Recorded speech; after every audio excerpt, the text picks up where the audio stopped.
नमस्कार, मैं हूं अंकुर। आप देख रहे हैं सत्य हिंदी। एक नजर अब तक की सुर्खियों पर। भारत और अमेरिका के बीच अटकी हुई व्यापार वार्ता अब दोबारा आगे बढ़ रही है। सोमवार को भारत के मुख्य वार्ताकार राजेश अग्रवाल ने बताया कि अमेरिका के मुख्य वार्ताकार ब्रेंडन लिंच भारत दौरे पर आए हैं। दोनों नेताओं की मंगलवार को पूरे दिन बैठक होगी। ये बैठक किसी आधिकारिक राउंड का हिस्सा नहीं है, लेकिन दोनों देशों के बीच समझौते की राह तलाशने की कोशिश होगी। इससे पहले अमेरिका ने भारत से आयात पर कुल 50% टैरिफ लगा दिया था, जिससे द्विपक्षीय व्यापार समझौते की बातचीत रुक गई थी। अगस्त के आखिरी हफ्ते में होने वाली वार्ता भी इसी वजह से टल गई थी। हालांकि हाल ही में अमेरिकी राष्ट्रपति ट्रंप ने भारत को स्पेशल रिलेशनशिप वाला देश बताया था और पीएम मोदी ने भी इसी पर सकारात्मक प्रतिक्रिया दी। राजेश अग्रवाल ने कहा कि भारत और अमेरिका कई स्तरों पर बातचीत कर रहे हैं, टीम स्तर से लेकर मंत्री स्तर तक। ऐसे में ये बैठक उसी सिलसिले की अगली कड़ी है। अमेरिकी वित्त मंत्री स्कॉट बेसेंट ने कहा कि ट्रंप प्रशासन चीन से आने वाले सामान पर नए टैरिफ तभी लगाएगा जब यूरोपीय देश भी चीन और भारत पर सख्त ड्यूटी लगाएंगे। बेसेंट ने रॉयटर्स और ब्लूमबर्ग से बातचीत में कहा कि यूरोपीय देशों को अब ज्यादा जिम्मेदारी लेनी होगी। उनका कहना था कि यूरोप को रूस की तेल कमाई बंद करने और यूक्रेन युद्ध खत्म करने में बड़ा कदम उठाना चाहिए। उन्होंने साफ कहा कि हम उम्मीद करते हैं कि यूरोपीय देश अपना हिस्सा निभाएं। जब तक यूरोप साथ नहीं आता, अमेरिका आगे नहीं बढ़ेगा। नेपाल में युवाओं का गुस्सा फिर से भड़क उठा है। इस बार यह गुस्सा नई प्रधानमंत्री बनी सुशीला कार्की के खिलाफ है। उनको महज 3 दिन पहले ही अंतरिम प्रधानमंत्री बनाया गया था और अब जेएनजी के युवा प्रदर्शनकारी फिर से सड़कों पर उतर आए हैं। उनका नारा है, इस सरकार को भी गिरा देंगे। प्रदर्शनकारियों का कहना है कि नई सरकार भी पुरानी समस्याओं का समाधान नहीं कर रही है और यदि सुशीला कार्की ने वादे पूरे नहीं किए तो वो इसे भी उखाड़ फेंकेंगे। यानी भ्रष्टाचार, आर्थिक असमानता और राजनीतिक भाई भतीजावाद के खिलाफ शुरू हुआ आंदोलन कुछ दिनों पहले ही केपी शर्मा ओली की सरकार गिराने के बाद भी थमने का नाम नहीं ले रहा है। मणिपुर में लंबे समय से राष्ट्रपति शासन लागू हुआ है। अब बीजेपी सरकार बनाने की तैयारी कर रही है। उम्मीद है इस महीने के अंत तक नई सरकार बन सकती है। पीएम मोदी शनिवार को मणिपुर पहुंचे थे। उनकी इस यात्रा के बाद पार्टी में सरकार बनाने की कोशिशें तेज हो गई हैं। फरवरी से मणिपुर में राष्ट्रपति शासन है और विधानसभा सस्पेंडेड एनिमेशन में है। विधानसभा का कार्यकाल 2027 तक है। बीजेपी को मुख्यमंत्री का नाम तय करने में कठिनाई हो रही थी। इसी कारण 9 फरवरी को मुख्यमंत्री एन बीरेन सिंह के इस्तीफे के 4 दिन बाद राष्ट्रपति शासन लगाया गया था। बीरेन सिंह ने राज्य में लगातार हो रही जातीय हिंसा के बीच पद छोड़ दिया था। सुप्रीम कोर्ट ने सोमवार को कहा कि अगर बिहार में चुनाव आयोग ने स्पेशल इंटेंसिव रिवीजन यानी एसआईआर प्रक्रिया में कोई गड़बड़ी की है तो पूरा अभ्यास यानी पूरी प्रक्रिया रद्द कर दी जाएगी। जस्टिस सूर्यकांत और जॉय माल्या बागची के बेंच ने मामले की अंतिम सुनवाई के लिए 7 अक्टूबर की तारीख तय की है। सुप्रीम कोर्ट ने कहा कि फिलहाल मान लिया गया है कि चुनाव आयोग कानून के मुताबिक काम कर रहा है, लेकिन अगर संवैधानिक प्रावधानों का उल्लंघन हुआ तो पूरा एसआईआर अमान्य होगा। अदालत ने साफ किया कि बिहार एसआईआर पर आने वाला फैसला पूरे देश पर लागू होगा। याचिकाकर्ताओं को अदालत ने छूट दी है कि वो बिहार से जुड़े मुद्दों के साथ साथ देश भर में चल रहे एसआईआर पर दलीलें रख सकते हैं। सुप्रीम कोर्ट ने वक्फ संशोधन अधिनियम की 3 अहम धाराओं को अस्थायी रूप से रोक दिया। इसके बाद जमीयत उलेमा हिंद के अध्यक्ष मौलाना अरशद मदनी ने कहा, ये राहत हमारे विश्वास को मजबूत करती है कि देश में न्याय जिंदा है। उन्होंने वक्फ संशोधन कानून को काला कानून बताते हुए कहा, यह संविधान पर सीधा हमला है। All India Muslim personal law board यानी AIMPLB के प्रवक्ता सैयद कासिम रसूल इलियास ने कहा, कोर्ट ने याचिकाकर्ताओं की कई दलीलों को मान लिया है। अब वक्फ संपत्तियों को ना तो कब्जे से हटाया जा सकता है और ना ही सरकारी रिकॉर्ड में बदलाव किया जा सकता है। हालांकि AIMPLB का मानना है कि पूरा कानून ही रद्द होना चाहिए क्योंकि कई हानिकारक प्रावधान अभी भी लागू हैं, जैसे वक्फ बाय यूजर को खत्म करना और अनिवार्य वक्फ डीड की शर्त।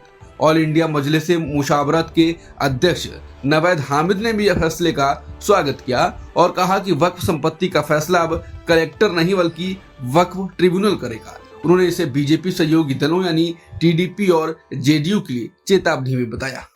सुप्रीम कोर्ट ने सोमवार को वक्फ संशोधन अधिनियम 2025 को पूरी तरह से रोकने से इनकार कर दिया, लेकिन इसके कुछ विवादित प्रावधानों पर फिलहाल रोक लगा दी है। और फिलहाल लागू न करने का आदेश दिया है।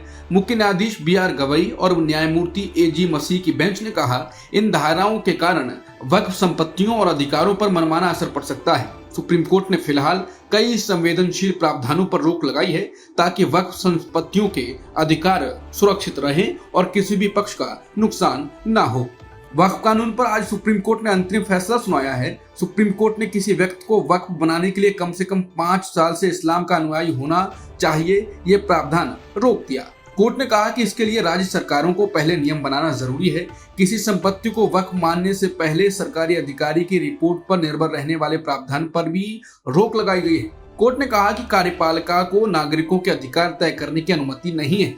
गैर मुस्लिम सदस्यों को वक्फ बोर्ड और केंद्रीय वक्फ परिषद में शामिल करने पर रोक नहीं लगाई गई, लेकिन कहा गया कि मुख्य कार्यकारी अधिकारी यानी CEO संभव हो तो मुस्लिम होना चाहिए। कोर्ट ने यह भी कहा कि केंद्रीय वक्फ परिषद में 20 में से अधिकतम 4 गैर मुस्लिम सदस्य हो सकते हैं और राज्य वक्फ बोर्ड में 11 में से अधिकतम 3 गैर मुस्लिम सदस्य हो सकते हैं। वक्फ संपत्तियों के रजिस्ट्रेशन का प्रावधान पहले की तरह लागू रहेगा, लेकिन कोर्ट ने समय सीमा बढ़ा दी।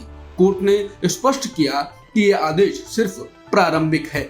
अंतिम सुनवाई में पक्ष अपने तर्क रख सकते हैं। जब तक जांच पूरी नहीं होती, वक्फ संपत्ति और रिकॉर्ड सुरक्षित रहेंगे। बता दें, केंद्र सरकार ने 2025 में वक्फ कानून में कई बदलाव किए थे, जिनमें वक्फ बनाने की शर्त बदलना, गैर मुस्लिम सदस्यों को बोर्ड में शामिल करना और वक्फ संपत्तियों पर सरकारी अधिकार देना शामिल था। कई राजनीतिक पार्टियों और संगठनों ने इस कानून की संवैधानिकता को चुनौती दी थी। भारत और पाकिस्तान के बीच एशिया कप का मुकाबला रविवार को दुबई में खेला गया। भारत ने ये मैच 7 विकेट से जीत लिया और पाकिस्तान पर अपनी दशक भर की जीत की परंपरा को और आगे बढ़ा दिया। लेकिन पूर्व कप्तान सौरव गांगुली को यह मैच उतना रोचक नहीं लगा। उन्होंने मजाकिया अंदाज में कहा कि उन्होंने 15 ओवर के बाद मैच देखना ही बंद कर दिया और फुटबॉल का मैनचेस्टर डर्बी देखने लगा। गांगुली ने कहा, मैं हैरान नहीं हूँ, मैच एक तरफा था, इसलिए मैंने चैनल बदल दिया। दैनिक भास्कर की रिपोर्ट के मुताबिक गुजरात के पूर्व मुख्यमंत्री विजय रूपानी की अंतिम यात्रा का खर्च उठाने से भाजपा ने इनकार कर दिया है। पार्टी की ओर से कहा गया कि अंतिम संस्कार में खर्च हुए 20 से 25 लाख रुपए रूपानी परिवार देगा।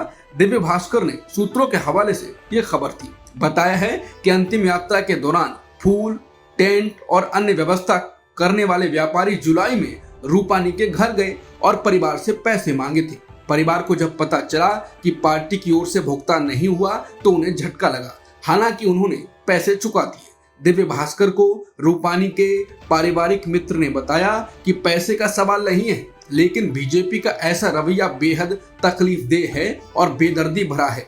पार्टी ने पहले कोई सूचना भी नहीं दी। बता दें, विजय रूपानी का निधन 12 जून को अहमदाबाद में एयर इंडिया के विमान दुर्घटना में हुआ था। विजय रूपानी को लेकर दैनिक भास्कर की रिपोर्ट में नेता भी टिप्पणी कर रहे हैं। कांग्रेस नेता सुप्रिया श्रीनेत ने कहा है कि एयर इंडिया क्रैश में विजय रूपानी जी की दुखद मौत हो गई थी, लेकिन उससे भी ज्यादा दुखद यह है कि अंतिम संस्कार में जो 25 लाख रुपए खर्चा आया, बीजेपी ने बिल भुगतान करने से मना कर दिया। कहा, परिवार से वसूलो, जो अपनों के ना हुए वो आपके क्या खाक होंगे। कांग्रेस नेता पवन खेड़ा ने प्रेस कॉन्फ्रेंस कर बताया है कि बिहार में भागलपुर के पीर पैंती में 10 लाख पेड़, 1050 एकड़ जमीन राष्ट्र सेठ गौतम अडानी को पावर प्लांट लगाने के लिए 1 रुपए प्रतिवर्ष पर 33 साल के लिए दे दी गई। जब आज प्रधानमंत्री मोदी बिहार जा रहे हैं, तब वहां के ग्रामीणों को नजरबंद कर दिया गया ताकि वो धरना ना दे सके। महाराष्ट्र में जब चुनाव हुए तो उससे पहले पावर प्लांट का प्रोजेक्ट और धारावी गौतम अडानी को दे दिया। इसी तरह झारखंड और छत्तीसगढ़ में भी चुनाव से पहले गौतम अडानी को प्रोजेक्ट दिए गए। ये बहुत लंबी लिस्ट है और ये बीजेपी को लगता है कि हम चुनाव हार जाएंगे तो उससे पहले गौतम अडानी को सौगात दे दी जाती है। पवन खेड़ा ने कहा कि नरेंद्र मोदी बिहार से जाते जाते अपने दोस्त अडानी को 1050 एकड़ जमीन देने जा रहे हैं। ये 2400 मेगावाट का प्रोजेक्ट है, जिसका बजट 21,400 करोड़ रुपए है। इसकी घोषणा बजट में भी हुई थी। हालांकि उस वक्त सरकार ने कहा था कि वो खुद ये प्लांट लगाएगी, लेकिन बाद में सरकार ने हाथ खड़े कर दिए और ये प्रोजेक्ट गौतम अडानी को दे दिया। बिहार की जमीन पर बिहार के पैसे से बना हुआ प्लांट, बिहार के कोयले से बनी हुई बिजली बिहार के लोगों को 6 रुपए प्रति यूनिट में बेची जाएगी। ये लूटने के बाद डबल लूट है। अडानी को नरेंद्र मोदी के दोस्त होने का फायदा मिल रहा है। अब तक की खबरों में इतना ही। बाकी खबरों के लिए बने रहिए सत्यहिंदी.com के साथ।